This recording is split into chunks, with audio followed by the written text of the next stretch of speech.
Yeah, music. At parang nabasa ko yung blind item na yan. Kaya nga, Yusek eh. Nagulat din naman ako. Actually, tinawanan po yun ni First Lady. Ako din po nagulat ako, my gosh.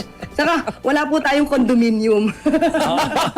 One thing for sure, wala po tayong condominium. Pero mukhang tila sanay na kayo, no, Yusek, na talagang Nako, interview ho netong si Prof. Malotigia sa DZAR 1026 News ang ating pag-uusapan dito sa video na to. Pinunaho niya ang tugon ng administrasyon nitong si Marcos Jr. sa krisis na kinahaharap natin ngayong mga panahon na to. Walang plano, walang urgency at yan ang nakikita ng sambayan ng Pilipino. At syempre, pagka nandyan si Prof. Malotigia, nandyan din itong si Auntie Claire. Interview naman ho nitong si Auntie Claire sa 1PH ang ating papasadahan pagkatapos nitong kay Prof. Malotigia. Pero bago ho lahat ng yan, isang like at isang subscribe. Masaya na ho tayo dyan at sa mga gusto sumali sa ating community, yung join button nandyan lang ho sa baba. Umpisahan ho natin ang ating talakayan. Ito ho muna pala, ito ho muna. Bago ho tayo magtungo dito kay Prof. Malotigia at dito kay Auntie Claire, meron lang ho akong gustong ipakita ang clip sa inyo na kung saan nakakataba ho ng puso na makita na talagang itong si VP Sara mapabata yung mga yung mga nasa elementary, yung di ba pagka nakita siya nagkikiligan yung mga kabataan. Ngayon, ito hong ipapakita ko sa inyo na to talagang makikita nyo ho na yung trust rating at approval rating na lumalabas sa mga survey ngayong mga panahon na to reflection ho talaga ng taong bayan pagka nakikita itong si VP Sara. Panuorin ho natin ito mga kababayan. Eto, panuorin ho natin to. Grabe oh. Si VP ho yan. Di ba? Pagka ganyan ka natanggapin ng mga bata, matanda, kahit saan ka magpunta, pinagkakaguluhan ka, meron hong ibig sabihin yan. Ibig sabihin talagang nakikita ng sambayan ng Pilipino yung trabahong ginagawa mo. Ngayon, kahit na anong pagpapamedya mo, anong pagpapa-epal mo, lahat ng mainstream media nabili mo na, napakaraming vlogger na kahit na mga sintu-sinto at walang kalutay-lutay ang mga sinasabi, pinagtatanggol ka. Tapos pagka lumabas ka sa publiko, kulang na lang duraan ka ng mga nasasalubong mo. Ibang usapan ho yun. Diba? Si Marcos Jr. kasi ganun Nabili niya na lahat ng karamihan ng mainstream media, di ba? Karamihan ng mga reporter nabili na. Napakaraming mga vlogger na walang kalutay-lutay sinasabi. Ngayon, sa kabila ng ginawa ho na yun ni Marcos Jr., pagka lumabas siya sa publiko, kulang na lang, duraan ho siya ng mga nasasalubong niya. Pero itong si VP Sara, anak ng tokwa, kahit merong nakabarikadang bakod, makikita ho natin yung pagmamahal ng ating mga kababayan. Grabe oh.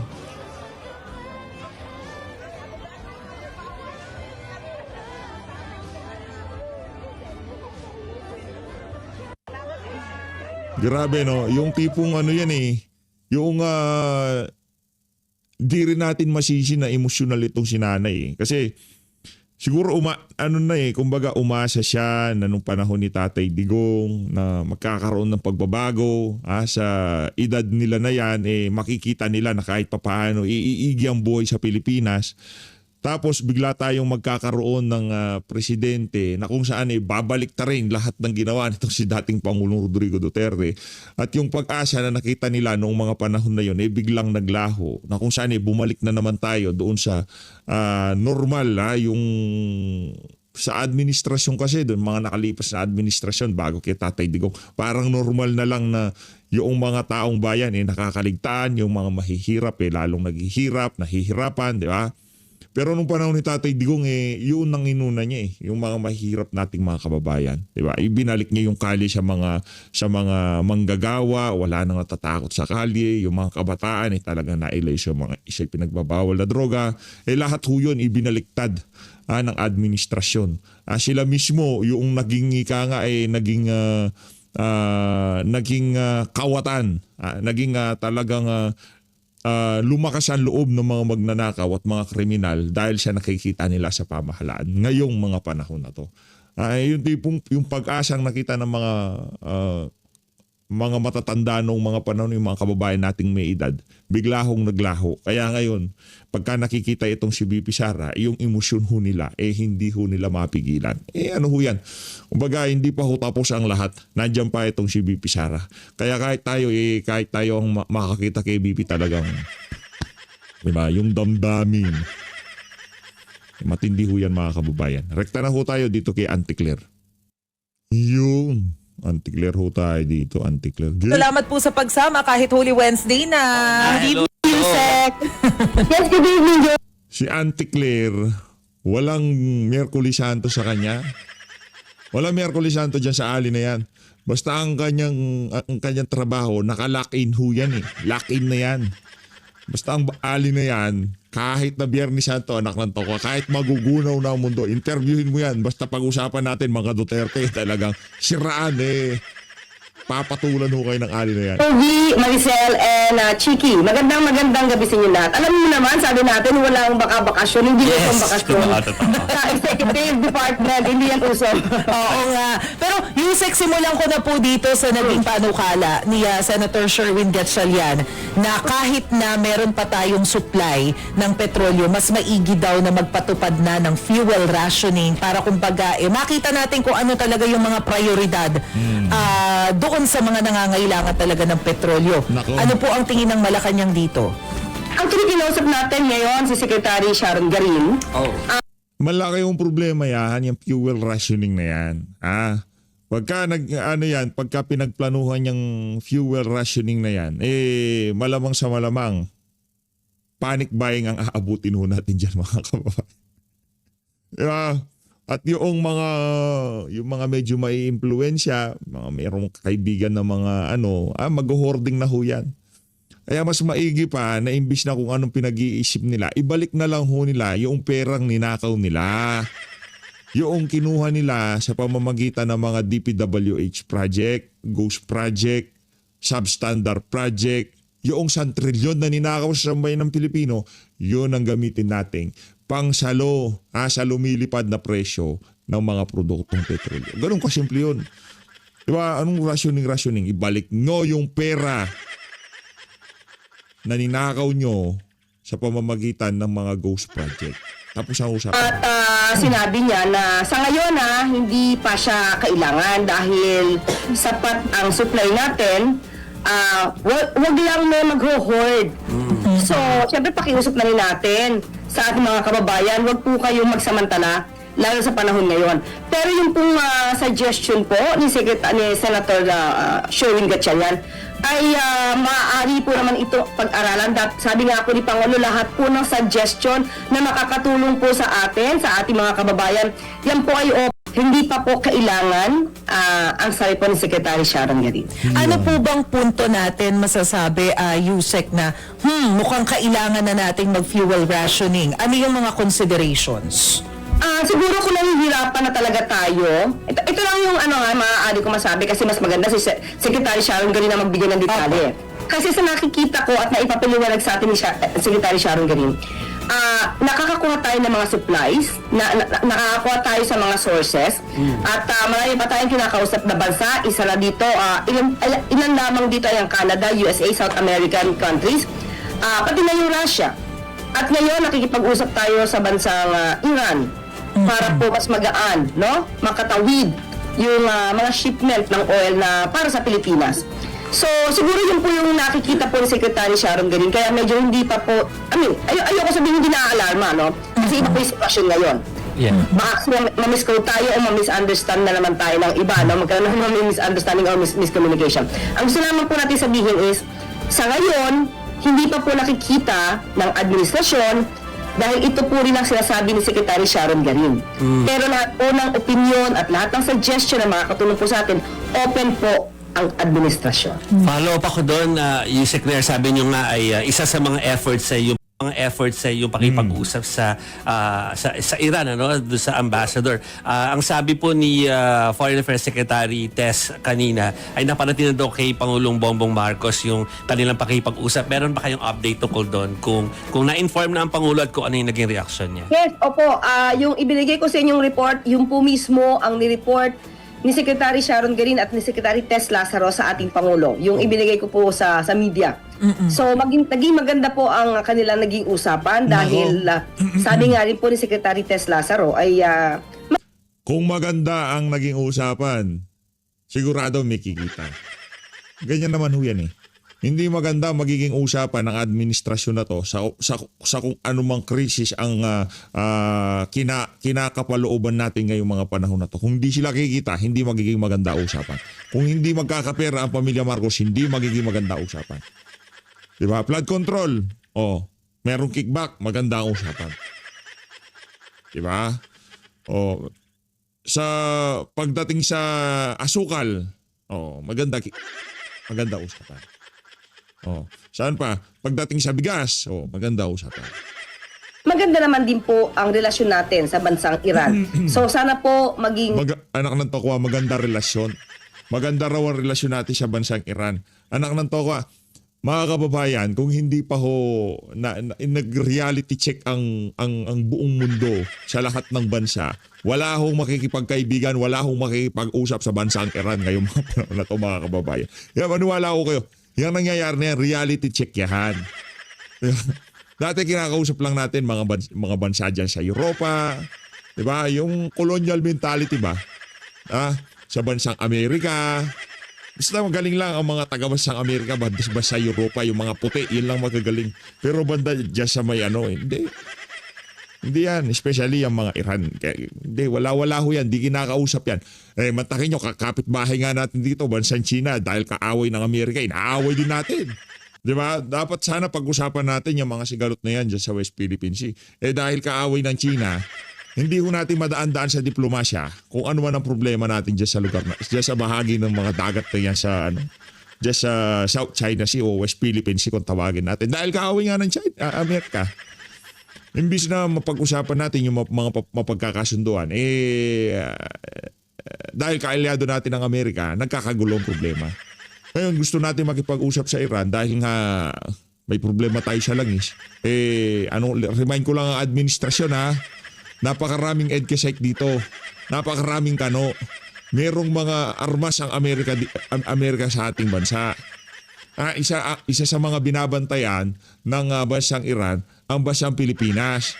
Dahil sobra ang mga Pilipino sa paghimod ng tumbong nitong mga Amerikano na to. Okay? Malinaw. O remind reality check para at least maintindihan ng ating mga kababayan kung anong estado ngayon ng kung paano tayo tingnan ng bansang Iran ngayong mga panahon na to. At least ngayon, reality check na yung ginawang foreign policy ni dating Pangulong Rodrigo Duterte, yun talaga ang pinakaakmang foreign policy sa ating bansa. Yung enemy to none, friends to everyone. Di ba? Yun ang pinakaakma dahil developing country tayo. Lahat ng pwedeng kaibiganin natin. Pero huwag tayong mastak sa mga Amerikano. Kung ano na lang gusto ng mga Amerikano, bagong EDCA site, ibigay yung bagong EDCA site. Balikatan exercises, bigay yung balikatan exercises. Deploy ng mga armas pang digma, mag-deploy na. Hindi ho ganon, hindi ho independent foreign policy yun. Ang tawag doon, aso ng mga Amerikano. Tuta ng kano. positibo lahat yung ating maaaring ihiling sa bansang Iran para po makagaan naman ito sa Anong makukuha ng Iran sa atin kung sakali? Ano yung give and take yan eh? Hindi naman puro give lang yan sa pagdating sa lumalapit ka sa isang bansa. Pag sa bansang Amerika, pag lumapit si Marcos Jr., yung sigurong kaso niya doon. Kaya lahat ng gusto ng Amerikano binibigay niya. May hawak sa betlog tong si Marcos Jr. Give and take. Kami nang bahala dun sa mga pros and goods and services nyo dito sa Amerika. Di ba? Sunod nyo lang yung gusto namin dyan sa mga yan, dyan sa Taiwan, dyan sa West Philippines. Di ba? Ganon lang huwin mga kababayan. Kumbaga, binenta tayo ng mga pamilya na to, ditong pamilya Marcos na to, sa kung kanino mang bansa na meron silang pakinabang. ating mga kababayan. So yung sorry po yung po sinasabi nyo na exceptionally warm and open, ibig po bang sabihin nun ay may commitment coming from Iran na tutulungan tayo? Ganun po ba yun? Okay, ang nakita po kasi ni Secretary Tess ay siguro siyempre alam naman natin pag nakikipag-usap tayo, alam natin kung medyo positibo o negatibo yung dating. So ang ipinakita sa kanila ay open sa discussion ang bansang Iran at parang bukas yata sila mag-schedule ng meeting with the Minister of Foreign Affairs. So tignan na lang natin kung ano ang magiging update ni Secretary Tess kung matutuloy yung meeting nila tomorrow. Sana no kasi yung ating kapatid sa Southeast Asia na Thailand pinapayagan sana pati tayo Oo mapayagan. nga, damay na tayo. Hindi na kayo naman pagka nagkakaroon ng girian dyan sa West Philippines, si SS kayo ng SS dyan. Naratibo ng mga Amerikano yun. Ito talaga mga media na to, mga salot eh. Di ba? Pero pagka tandaan nyo mga kababayan, kung kaibigan natin ngayon, wala tayong kaaway ngayong mga panahon na to. Di natin kaaway yung bansang China. Di tayo nakikipag-away sa mga karatig bansa natin. Baka sabihin pa ng bansa China, ano kailangan nyo? Ako nang bahala dyan. Pagaanin ko yan. Kaibigan ko yan. Friends kami yan eh. Friends ko yan. Huwag na kayong makipag-usap. Ako na bahala dyan. Baka ganunin pa tayo ng bansang China eh. Di ba? Oo. Kaibigan natin eh. Pero dahil kaaway natin, baka sabihin pa ng bansang China. Ano yan yung mga yan, aso ng mga Amerikano yan. Yung Pilipinas, aso ng mga Amerikano. Yung mga mainstream media dyan sa Pilipinas, inaaraw-araw kami yan. Gusto lang naman namin diplomasya. Gusto namin makipag-usap. Lahat ng gustong ipalabas ni Tariela, yung mga mainstream media na yan, minamaya nila si Tariela. Diba? Baka ganunin pa tayo ng bansang China eh. Inano ako niya, kinakicture ako niya si Tariela, yung mainstream media na yan. Kakampi nila yan. Diba? Lahat ng naratibo ni Tariela, bigay na bigay yung mainstream media na yan. Paano pagka ginanon tayo ng China ngayon sa bansang Iran? Kaibigan nila yan. Kasama sa BRICS yan. Diba kasama yung Iran? Sa BRICS. Oo. Kung di tayo nagkakamali kung mali ako, di sorry. Pero alam mo kasama sa BRICS ang Iran. Ngayon, gusto nyo makipag-usap tayo sa kanila. Yung isa sa mga best friend nila dito, inaaway natin. Doon pa lang may problema na sa pulisiya natin eh. Hindi tayo eksperto dito sa foreign policy. Hindi tayo eksperto dito sa kung paano makipag-negotiate sa iba't ibang mga bansa. Ang atin dito, yung literal lang ang sinasabi natin. Yung obvious lang ang ipinapakita natin. Pagkatapos mong inaway-away yung isa sa mga kaibigan niya na labas-pasok dyan sa straight na yan Ngayon nagkikipagdiplomasya tayo. Kausapin muna natin yung mga bansa na kaibigan nila dito sa bansang Asia. Yung Thailand ba aso ng Amerika? Hindi. Hindi. Ayaw nila. Ayaw nila sumangkot sa anumang kaguluhan na meron ang bansang Amerika. Kaya kahit kanino pwede silang makipag-usap. Pero mga Pilipino, anak ng toko, dapat kano. Di ba? Masyadong colonial mentality. Yung tipong mapahanggang sa ngayong mga panahon na to, nasa utak nila, aso tayo ng mga Amerikano. Sinasakop tayo. Anak ng toko, bisa nga, di kayo makakuha dyan sa bansang Amerika. Kung makadepensahan yung mga Amerika, kala nyo naman talagang tagaron kayo. Hopefully hindi magiging concern yung close relation natin sa US, USEC. Anak ko. Opo, hindi naman kasi po alam naman po nila kung ano po yung kalagayan natin ngayon at ang hinihilang lang naman nila ay deklara tayo as non-hostile country. So wala naman tayong kinakampihan, pareho naman magandang relasyon. Pag nagdeklara tayo anti-clear ng non-hostile country, ibig sabihin dapat yung mga kagamitan ng mga Amerikano, kahit ako ako ang negotiator ng Iran, sasabihin ko, pagdeklara kayo ng non-hostile country at tanggalin nyo yung mga nakadeploy na kagamitan ng mga Amerikano sa bansa nyo. Dahil pag nagkataon, pagka lumawak ito, isa yan sa mga pupuntiryahin namin. Ano sasabihin nyo? Sira ulo Natin sa iba't ibang bansa. So hindi naman po ibig sabihin na pag tayo nakipag-usap sa Iran ay hindi na po magiging maganda ang relasyon natin sa iba pang mga bansa tulad ng US. Kanina po, So ibig sabihin yung independent foreign policy ni dating Pangulong Rodrigo Duterte siya ngayon ng option ng bangag administration. Yan ang problema, di ba? Sinabi po ninyo, nasabi ni Secretary ulo kayo Sharon Garin na sa ngayon, hindi naman ganun ka, alarming, kailangan, pero merong supply, meron naman pagkukuhanan ng supply ng langis po, Pero syempre, mataas pa rin po. Patuloy na tumataas ang presyo ng petrolyo. So, Yusek, kamusta na po yung status ng excise tax request na sana suspindihin? May meeting, di ba, DBCC? Nabigay na po ba yung recommendation? Dami na panawagan para dyan, Yusek eh. Yes, alam ko nagkaroon sila kanina ng meeting, pero sa akin po ay hindi pa po na ibibigay. Siyempre, unahin po nila yung report kay Pangulo. So, sa akin po ay wala pa po na ibibigay kung ano po ang naging talakayan nila kanina. Pero nagkaroon po ng meeting sila kanina. Pero kailan po kaya lalabas yung kung ano man yung napag-uusapan, Yusek? You think right after Holy Week or even during the Holy Week kasi wala kayong pahinga? Dito po, kasi kung kanina nag-meeting po, isusunod din naman po agad dito sa Pangulo kung natapos na po sila. Sa Kung ngayon po, natapos hindi po na. ako makakapagbigay talaga ng update dahil ako mismo ay hindi pa po nabibigyan ng anumang impormasyon. Baka di ka nakasubscribe kay PH Update, ante. Mag-subscribe ka kay PH Update, maya meron kang update. O sa mga hindi pa ako nakasubscribe mag-subscribe na po kayo. Yusek, yun lang po sa video message ni PBBM. Sabi po kasi ng Pangulo, naglabas na daw ang DBM ng 20 billion pesos po ba yun? Yung pambili ng additional na fuel supply. Tama ba yung figures ko, Yusek? So kapag ka... 20 billion. Opo. So kailan po natin inaasahan na makukumpleto yung bibilhin, yung aangkatin nating petrolyo gamit? Ante, kanina pa kita napapansin. Siyang hawi mo pa sa buhok mo, walang hiya ka. Hawi siya ng hawi sa buhok niya. Pinapanood ka ba ng crush mo? Nangyay talaga tong si ante. Mayat maya, hinahawi niya buhok niya. Ano ka, teenager? Haliparot na haliparot. Eto, tuloy natin. Itong 20 billion na to. And once na madala po siya dito, kasi di ba kasalukuyan nasa 51 days ba yung ating inventaryo, Yusek? Opo, So yung gaano pinaka-latest kahaba ang po. madadagdag? Ang latest po na naibigay na ulat po ni Secretary Sharon Garin ay 51 days. Okay. Opo. So, Okay, siguro po pag ganyan po na mas detalye patungkol po dyan sa mga pondo at kung paano ito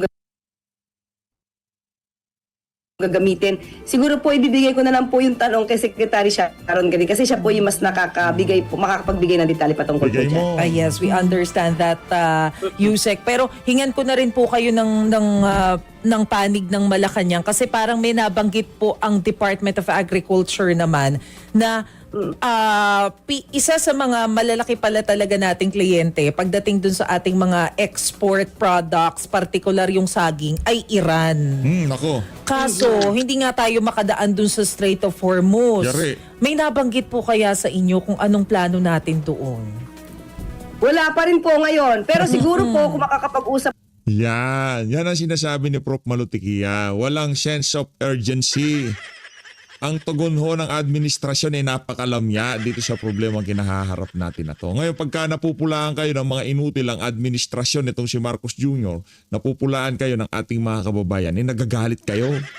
Totoo naman. po sa Secretary Secretary Tess Lazaro at sa Secretary Sharon Garin kayo, tomorrow at matutuloy po yung kanilang meeting with the Minister of Foreign Affairs ng Iran. Malaman po lahat ng issue na maaari maging benepisyo sa ating bansa at sa ating mga magsasaka ay tatalakayin na po yan. Kasi kung yung din po ang magiging dahilan at kumbaga similar naman din po yung situation at similar yung maaaring panghugutan ng issue ay maaari po matalakayan. At i-remind ko po kapag ka po natuloy yung meeting tomorrow ni Secretary Sharon at ni Secretary Tess Lazaro, i-remind ko po sila about that. Ito rin, mangungulit ako ng konti. Connected ba dun yung tanong mo, Chiki? Hindi. Iba, oo. Iba rin yung sa akin. Pero isingit ko na yung secretary. Kasi baka kanina mga bandang mid-afternoon kasi nung nagsalita yung PNP na nagpadala sila ng ng specialized team na doon sa Camarines Sur, doon sa yung 11-year-old na bata. So, para magkaroon ng protection doon at saka para makita na rin kung sino yung inaakusahan. Meron na bang binigay na update yung team na yon sa PNP? Tapos yung PNP ay nag-report na ba sa Pangulo kung ano na yung nangyari? Because we all know na talagang malapit sa puso ng Pangulo tong issue na to matapos niyang mabasa yung sulat. Ang sa aking pagkakaalam, pati po ang DSWD ay tumungo na po sa lugar. At totoo po na kumilos na po agad ang PNP patungkol po dyan. Pero i-update ko po kayo at tatawagan po natin si General Nartates kung ano po ang pinaka-latest po dito. Naku, Yung pinaka-detalye. Pero ang alam ko po ay talagang pumunta na Nartates. tumungo na para po alamin kung anong pangyayari po dyan. Kasi yan po yung utos ng Pangulo. Pag sinabi po ng Pangulo, dapat agad kumilos. Yan. What president wants, president gets. Diba? Parang yan yung ganyan yung sinabi ni nitong si Martin Romualdez, di ba? Kung ano gusto ng Pangulo, yun ang makukuha ng Pangulo. Yun. Oh. Yusek, alam naman natin na talagang maraming outside factors, katulad nga nung giyera dun sa Middle East. Pero ano po ang maasahan po natin sa gobyerno? Kasi ang tanong po talaga ng karamihan po, lalo na yung mga hirap na hirap po ngayon, kailan giginhawa ang buhay ng ordinaryong Pilipino sa gitna po nitong pagtaas ng presyo ng petrolyo po? Actually, Chiki, ganito, no? Alam natin na ang sitwasyon ngayon ay hindi normal. Pero, sa lahat ng ginagawa ng Pangulo at ng administrasyon, gusto niya na maramdaman ng mga kababayan natin na may gobyerno nagtatrabaho sa kanila. Hindi ito krisis lamang sa kung ano-anong bansa. Ito'y global. Kumbaga, pangkalahatan ang nakakaramdam. At hindi tayo nag-iisa dito na Anak ng Petrang Garapata, dumaan tayo sa pandemya. Nagka-pandemya ho tayo. Pero hindi ho tayo umabot sa punto na ganito ang kalagayan ng ating bansa. Di ba? Dahil yung pera hindi nanakaw nung panahon ni Tatay Digong. Ika nga kahit na sobrang mahirap po yung pandemya kaysa, para sa akin mas mahirap yung pandemya kaysa dito sa kinaharap natin na to. Mas mahirap yung mga isinolve na problema nitong si dating Pangulong Rodrigo Duterte. Okay? Bakit? Ngayon natin nakita Bakit? Una na dyan, noong mga panahon na yon, karamihan ng mga trabaho tumigil. Di ba? Yung mga call center agent, tuloy yung mga yan, di ba? Tuloy-tuloy yung mga yan. Meron silang kung tawagin work from home, di ba? Work from home sila ngayong mga panahon na to, kung di ko tayo nagkakamali, isa na yung sa mga tinitingnan nilang option na pwedeng gawin ng mga Kaso ang problema noong mga panahon na yon, lockdown ho tayo noon. Ngayon hindi naman tayo lockdown. Problema lang talaga, gasolina. Kaya mas mahirap yung sinolba na problema nitong si dating Pangulong Rodrigo Duterte kaysa dito. Dati wala kang choice. Kahit gusto mong, nasa Manila ka, gusto mong umuwi sa probinsya para kahit papaano yung mga basic na pagkain, pwede mong matanim, pwede mong mahingi sa kapitbahay. Hindi pwede yun kasi lockdown. Kung wala kang trabaho, magdusa ka dyan. Diyan ka muna, hindi ka pwedeng. Pero yung panahon ni Tatay Digong, kahit na gano'n ang sitwasyon ng ating bansa, ay talagang nasa lansan ho niya ng maayos, ika nga. Pero dito sa sa administrasyon na to, hindi ho tayo naka-lockdown. Di ba? Kaso ang problema ho talaga, yung pera ninakaw nila. Kaya yung mga panahon na to, imbis na masaluho ng pamahalaan, ng taong bayan, yung bigat ng problema na to, hindi ho natin magawa. Bakit? Ang dali lang ng problema ilabas nyo yung pera. Ibalik nyo yung mga ninakaw nyo. Kayong mga politiko kayo, di ba? Ibalik nyo. Yung ipinamigay nyo sa mga vlogger nyo, pabalik nyo sa mga vlogger. Di naman sa kanila yan Yung pera na yan, galing sa kaban ng sambayan ng Pilipino Yung mga kababayan, alam nyo ho ba, isang vlogger lang ng administrasyon na nag-views ng 20,000, 30,000 views. Yung bayad uno ng administrasyon, di umano nasa 500,000 pesos kada buwan. Ganun ho sila katinding magbigay. Yung tila bagang wala na yung pera nila bottomless. Di umano 500,000 pesos. Yung mga vlogger nilang nag-views lamang ng 30,000, 20,000, 15,000. Pagka sinuwerte-swerte, 40,000. 500,000 daw ho yan kada buwan. Yan ang kumakalat sa mundo ng social media at sa mga circle ng mga vlogger. Ganyan ho sila. Parang walang kwenta yung yung 500,000. Grabe sila. nakakaramdam ng yung impact ng naging krisis or sigalot dito sa Middle East. Pero lahat po ay ginagawa. Nandyan po ang tulong ng DSWD, nandyan po ang tulong ng DOLE kasi ipapatupad nila po yung tupad. Nandyan din po ang Ayun na. DOTR kung paano makakapagbigay, makakaginhawa. O yung mga yung mga tupad ha, o ihanda na yung mga ihanda na yung mga uniform. Ihanda na yung mga uniform dahil tayo magkakalat sabay magwawalis. sa pamasahe ng ating mga kababayan. Ihanda kayo. Kumaga Luloko pati niyo po sa ang bayan mga ng magsasaka, pati po ang pag-o-order ng fertilizer, pati po sa kuryente, lahat po to ay ginagawa ng gobyerno sa utos na rin po ni Pangulo Marcos Jr. para, malesen. Hindi po natin talaga masasabing giginhawa tayo sa panahon ngayon. Parang hindi po siya kakayanin. But still, nililesen po natin yung impact at yun po yung gustong gawin ng Pangulo.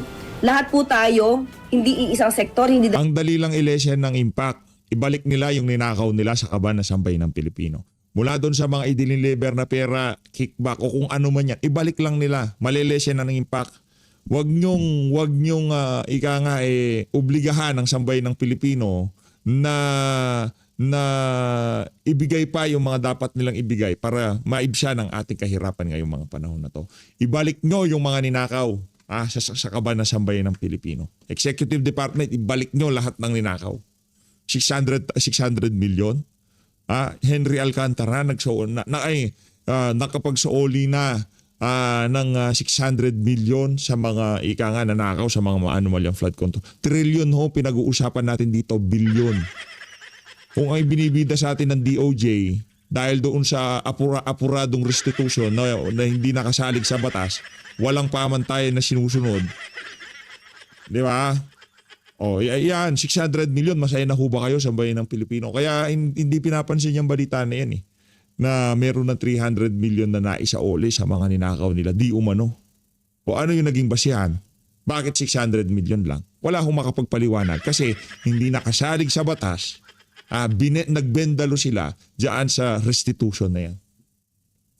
dalawang sektor, lahat po tayo ay maranasan natin na makakuha ng ayuda na ibinibigay ng gobyerno.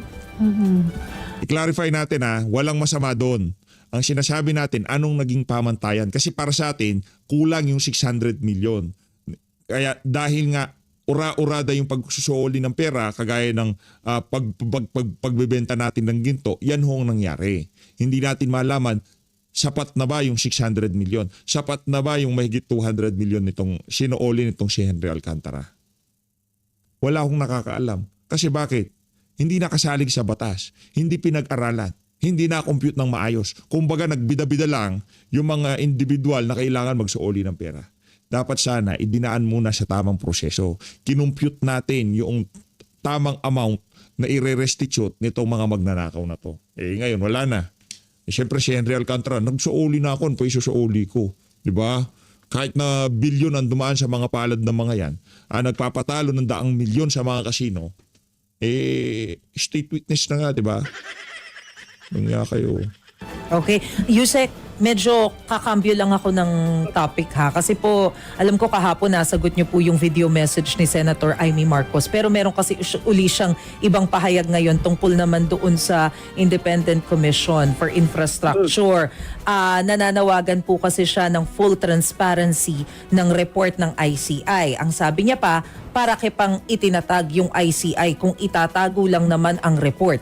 Walang ilalantad na buwayang mastermind at tuloy-tuloy lang ang pangungurakot habang nalulunod sa baha at paghihirap ang sambayanan. Ano pong gusto niyong sabihin tungkol dyan, Yusek? Okay, unang-una, dun lang muna ako sa sinasabi niyang walang mapapanagot na buwayang mastermind. Unang-una, ganito, no? Sana, kung nag-iingay siya ngayon, si Senator Amy, ito yung naging hiling natin, sana nag-ingay din siya nung nakaraan. Kasi maraming ghost projects ng 2020 pa. So, pero Hindi bakit totoo. tumahimik yata si Senator Amy noon? Walang ghost project noong 2022, noong 2020 pa. Kung merong ghost project, anak ng tokwa, hindi ghost project ni Marcos Jr. ang pinag-uusapan natin ngayon, ng administrasyon ni Marcos Jr. pinag-uusapan natin ngayong mga panahon na to. Ghost project ni Digong ang pinag-uusapan natin. Kung meron man, sa sobrang kakups nitong administrasyon na to. Di ba? Yan ang ano nila yung art of diversion, yan talaga yung minaster na itong mga to. Art of pagnanakaw at art of diversion, yan ang minaster nila. Sipin nyo na lang mga kababayan kung meron silang nakitang buta sa administrasyon itong si dating Pangulong Rodrigo Duterte. Sa tingin nyo ho ba, hindi yun ang kanilang iuuna? Diba? Sa tingin nyo ho ba, impeachment ang kanilang ESSin ng ESSin? Bakit hindi natin pag-usapan yung mga nangyaring nakawan noong panahon ni Digong? Yusek, Claire, cheap ang mga salita. Kung di mo rin lalahukan ng ebidensya, magmumukha ka lang dyan tanga. Diba? Lahukan mo yan ng ebidensya, kagaya ng ginagawa ng mga whistleblower ngayong mga panahon na to. May saldi ko, pati pangalan ni Lisa Araneta Marcos nakaladkad na dito. Merong mga testigo, ebidensya at kita ng ating mga kababayan kung anong nangyari sa pondo ng sambayan ng Pilipino. Kaya wag nyo kami lokohin, panahon pa ni ganito, panahon pa ni ganito. Pag-usapan natin ang nakawan sa administrasyon ni Marcos Jr. Sa all nyo yung pera. Alam natin, senador na siya noon. Hindi 2020, parang hindi pa, no? But still, hindi ko alam kung anong position niya at that time. Sa tingin nyo ho ba sa ginagawang panggigipit sa mga bilyar ngayong mga panahon na to, kung maraming anomalya na nangyari noong DPWH Secretary, itong si Mark Villar, hindi yan kasama sa mga kinakaharap nilang asunto ngayong mga panahon na to. Isipin nyo na lang ho. Huwag kayo magpaloko dito sa lokaret na to. But still, wait lang po, ano? 2020, I don't know kung senador siya or what, kung anong position niya, but still. Nako, ano ito? Parang press con sa Malacanang 2.0. Bago pa nag-umpisa, planted ho mga tanong kasi meron siyang kodigo ni Hammurabi. Meron ho siyang, wait lang titignan ko yung datos. Napag-usapan na natin yan sa text ito yung mga tatanong. Okay. Ito. Kailangan niyang mag-ingay. Kasi kung maingay siya ngayon, at alam naman natin kung sino yung pinaparinggan niya, di ba? Mukhang kapatid na naman niya ang kanyang gustong sirain dito. Sana nag-ingay din siya doon sa mga anomalya tungkol sa family, tungkol sa ghost projects noon. Well, anyway, ganito naman yan. Kung sinasabi niyang merong hindi mapanagot na buhayang mastermind. Pag narinig ko yung Parmali, naaalala ko si Gordon yung chan ni Gordon. Yung todo yung paninira niya kay Tatay Digong, walang naniniwala sa... Lumalabas dito. Ito Chiki, Mase, and Jovi. Kapag ikaw ay nagsalita na merong buhayang mastermind, it means merong alam yung isang tao. It means merong ebidensya itong isang taong ito kasi alam niya at kaya niyang ipinpoint kung sino yung buhayang mastermind. Kung meron na siya na ebidensya at naiinip siya, mas maganda po, lahat po yan ay gawan niya na po ng complaint katulad nung ginawa niyang pag-file ng mabilisang complaint laban dati kela SOJ, kela Secretary John Vic. Ang bilis niya po noon. Kasi meron siyang hinahawakang mga papel after the hearing. So dito po kung siya nagbibintang ng merong buhayang mastermind at pakiramdam ko dahil nagpipinpoint siya, maganda pong idiretso niya na po agad sa ombudsman o sa DOJ kung ano man po ang magiging jurisdiction niyan. Kasi parang napaka-clear sa kanya na meron na siyang siguradong kaalaman. So yun po yung siyempre hamon natin kay Senator Amy. Kung meron po kayong alam kung sino man po yung buhayang inyong pinaparinggan, i-file nyo na po kasi para po malaman natin kung ano agad ang gagawing aksyon ng ombudsman at saka ng DOJ. Well, patungkol po sa ICI, yung pagbabagay po nila ng report, hindi po na po sakop ito ng Office of the President dahil ang ICI naman po ang siguro ang dapat nang sumagot po kung ano man po ang kanilang obligasyon. At siguro po, bilang senador, maaari naman po siya makipag-ugnayan sa ombudsman o sa DOJ dahil nag-report naman po ang ICI sa nasabi mga investigating bodies. Yusek, in speaking terms pa ba sina Senator Amy tsaka si PBBM? Hindi ko po sila nakikita. Actually naman ako, Monday lang hanggang Friday lang, no? So, kung meron silang mga events or affairs, mga Sunday hindi lunch. ko po nakikita. Yeah. Kasi po, ang si First Lady po at ang unang ginang Imelda Marcos, yung mother mismo, meron po silang mga concert na meron silang concert, hindi lang ito para sa mga kaibigan, kundi para sa mga bata. Kasi hindi ito nababalita yung konserto. Oo, every month ito before na ginaganap. Kasi ang guest diyan, ang mga viewers diyan, mga estudyante. Nasa likod po yon karaniwan. Doon po sila umuupo mismo sa likuran nila First Lady Liza Marcos at saka ni former First Lady Imelda. Mga estudyante po yun nandoon at sino-showcase po ang galing ng mga talino, yung talino ng mga Filipino artists natin. Yeah. So doon po, minsan nakikita ko po si Ma'am Irene, yung ibang mga kamag-anak din po nila. Pero si Senator Amy, hindi ko po siya nakikita. Yeah. So, Huling doon lang hirit, yung event na nandoon ako na nakikita ko ibang mga kamag-anak, pero siya hindi ko po siya nakikita. huling hirit na Yusek Outside before ako lang, tayo outside ako lang. mapaalam ngayong Ay, gabi. ay, hindi natin napasadaan yung kay Prof. Malo. Next video na lang ho yun napasarap Kasi na. Holy Week pero parang overdrive po yung yung mga fake news kung nakikita ninyo, no.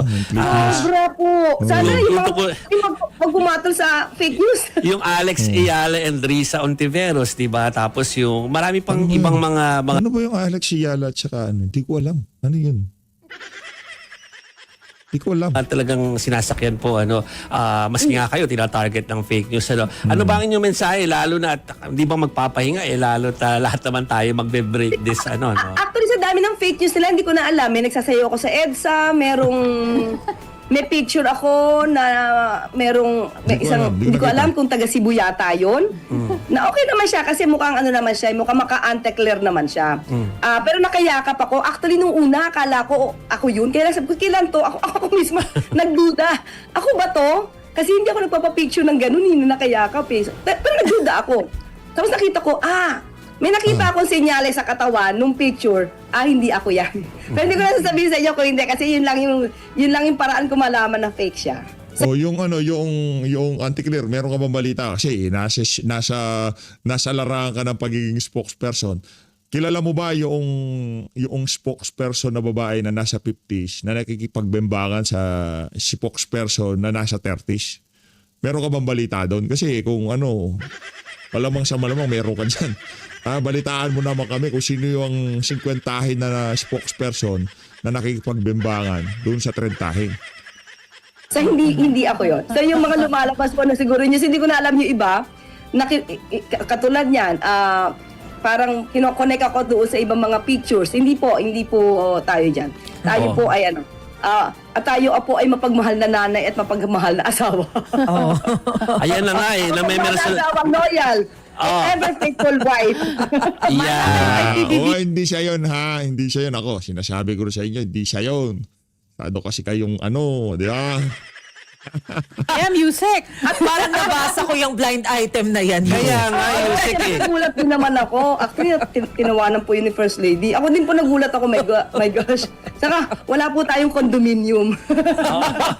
Wala po tayong condominium. Yung terentahin na spokesperson, meron bang condominium o wala? Baka doon isinasagawa yung bakbakan. Pero mukhang tila sanay na kayo, no, Yusek, na talagang Bustos tong reporter. Sanay na daw itong si Anticlar. Ayun na nga, sanay ho talaga yung mga kababayan na tirahin.